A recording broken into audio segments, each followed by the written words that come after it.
Hello viewers, আসসালামু আলাইকুম। সবার উপরে শান্তি বর্ষিত হোক। আমার আজকের রেসিপিতে সবাইকে জানাচ্ছি অনেক শুভেচ্ছা। তো বন্ধুরা, দেখতেই পাচ্ছেন আমার হাতে কত সুন্দর একটা সিলভার কালারের মাছ, একদম চকচক করছে সাদা। আসলে এই মাছটা সামুদ্রিক মাছ, আর এই মাছটার নাম কাশকেল মাছ।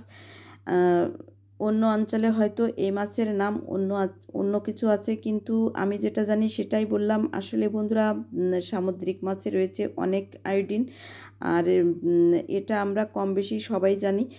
তো আপনাদের হাতের কাছে যদি এ ধরনের মাছ থাকে বা পান, তাহলে অবশ্যই এভাবে একবার রান্নাটা করে খেয়ে দেখবেন কতটা মজার হয় খেতে। আসলে বন্ধুরা, এক এক মাছের এক এক নাম থাকে।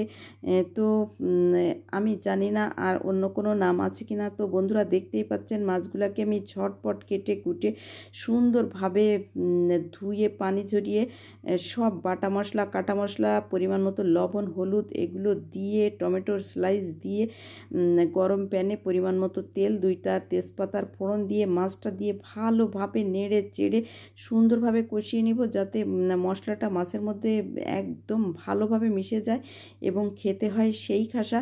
তো বন্ধুরা, আপনারাও এভাবে করে খেয়ে দেখবেন কতটা মজার হয় খেতে। রুই, কাতলা, মৃগেল এক এক মাছের এক এক স্বাদ, আর সামুদ্রিক মাছের সত্যি সুন্দর একটা ফ্লেভার এবং খেতেও হয় সেই সুন্দর, যদি একটু সুন্দর করে রান্না করা যায়। তো বন্ধুরা, দেখতেই পাচ্ছেন মাছটা আমার সুন্দর কষানো হয়ে গেছে। এখন আমি এখানে অ্যাড করব অল্প একটু পানি, আর পানিটা দিয়ে ভালোভাবে নেড়ে চেড়ে ঢাকা দিয়ে দিব, কারণ এ ধরনের মাছ রান্না করতে বেশি টাইম লাগে না। তো বন্ধুরা, আপনারাও ঠিক এভাবে করে একবার হলেও খেয়ে দেখবেন কতটা মজার একটা মাছ। তো দেখতেই পাচ্ছেন রান্নাটা আমার প্রায় শেষ, এখন আমি এটা নামিয়ে নিব।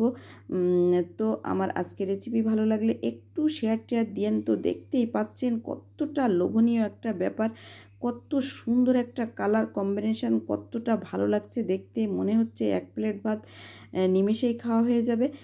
তো সবাই সুস্থ থাকুন, ভালো থাকুন। নেক্সট কোনো ভিডিওয়ে আবারও দেখা হচ্ছে। আর এই গরমে সবাই বেশি বেশি পানি খাবেন। আল্লাহ হাফেজ।